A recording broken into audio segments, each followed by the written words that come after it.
Hey guys, welcome back to my channel. My name is Candice. If you don't know me, I have been doing creative makeup on Instagram for a few years now, and if you know me, then hello!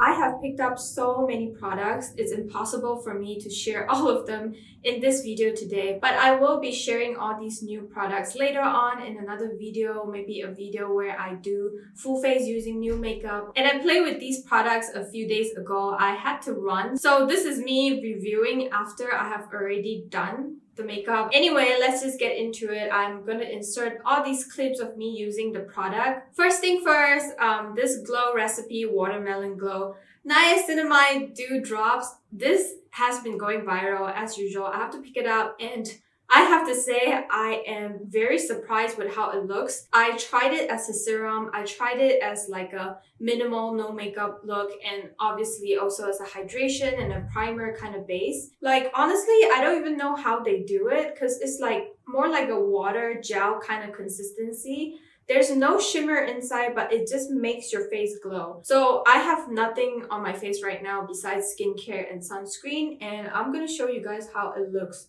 Like, it's insane how glowy this look. And if you are the minimalist type, then you will enjoy this product a lot. This is technically skincare, but it also gives you like that highlight kind of glow. And I love how it smells too. There's a slight watermelon smell if that's something that you like. It's very, very minimal. It's not like too overpowering. Next, we have Ole Henriksen. This is the Banana Bright Face Primer, and I have used their cream before. It is good. It is also similar to like a water gel cream. It's not super creamy. So this is how the primer looks like. It is slightly tinted.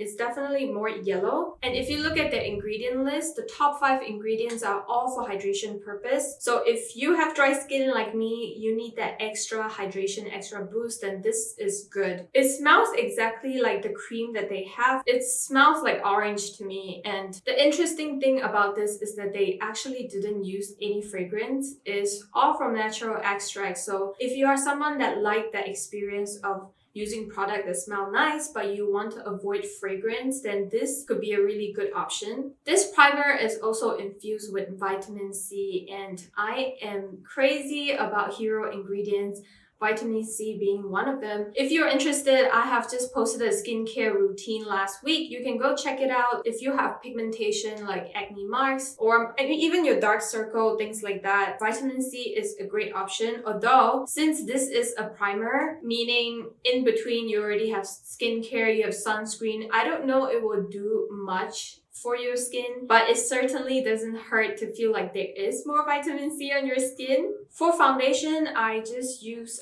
one of my old and trusted one, that is a Givenchy Prisme Libre. I have been loving it and I've been using it almost all the time, so there's that. If you want to see more details about the foundation, it is also on my channel. You can go check it out. Next up, we have Natasha Denona Circo Loco Palette. I was so excited to try this, and to be honest, I feel like I might need to do a full video on this, like do maybe more looks on this. But let me know if you guys want to see a more detailed review. When I saw this launch, I was just instantly attracted to it because of the bright colors, and I really enjoy like fuchsia, orange, and teal. I think these are my favorite shade here, and because of what I was wearing that day, I kind of went with like the fuchsia and the orange tone, but I can't wait to try the blue tone as well. This blue here, this electric, look at that.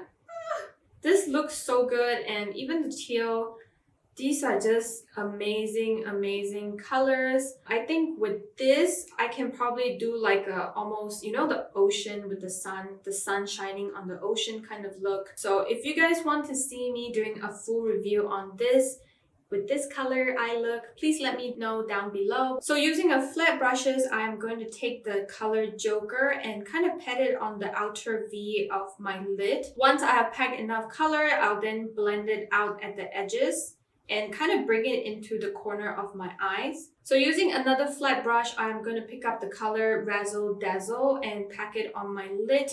This is just going to give me that pop of the color. I really wanted to try the metallic. And for the bottom lashes, I think I want to go in with the orange, with the firework. I'm going to slightly wing it at the end and connect it to the Joker. And for the front part of the lower lashes, I'm going to take a little bit of spiral. I wanted to see how it looks like on the eye. And for the inner corner, I am going to end with the Aerial List. This is such a beautiful color. I think this will look incredible with the blues in this palette as well. If you're new to Natasha, they have some of the best formula for eyeshadows in the market. And all this metallic and shimmer that you see is one of the best thing from Natasha Dinona. I just can't get enough of it. And speaking of concealer, I have to pick up this Fenty Beauty. This is their Bright Fix. They were selling out so fast. I managed to get the Rose Quartz. This shade was more for brightening purpose. It didn't help me so much as to conceal. I had to use a different concealer on top to really conceal it. I cannot wear this alone. However, the hydration is there, and I know a lot of people are loving this product, but so far for me, it is an okay product. I think I need to try the Golden Ivory to see if it would really help me conceal,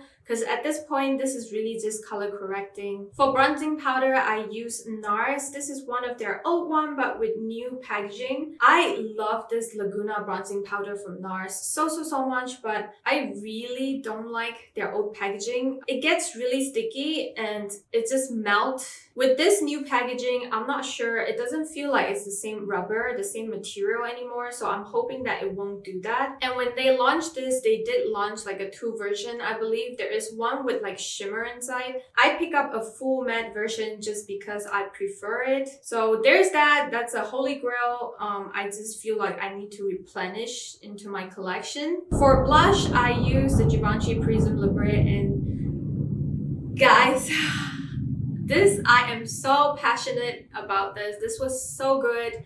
This is one of the best product I've tried so far in the recent months, I would say. And I do have another review on my YouTube channel already, so you can go check it out. And this has been my favorite blush lately. And obviously there's so many other blush I need to try. I have my Pat McGrath sitting right there that I need to do a review on still. So if you want to see the Pat McGrath blush review, make sure you subscribe to my channel, and I'll probably be posting the next few weeks. Next, we have the Tatcha, the silk powder. The review on internet has been really good, I guess, when it comes to this. Everyone was saying how it make it so flawless and has like a filter kind of thing. I don't know, guys. Like, for me personally, I don't really like this powder. I find it very drying. I'm sorry if you can hear the thunder. It's freaking pouring here. A lot of people were talking about the color, and quite frankly, I do not find it to be a problem. It doesn't change the shade too much for me, but if we were talking about having that after filter effect, then I would prefer using the Givenchy Prisme Libre. And if you're talking about baking, it is also pretty drying. I kind of think this is an overhyped product. I am gonna have to try to find a use for this, or I will have to let it go.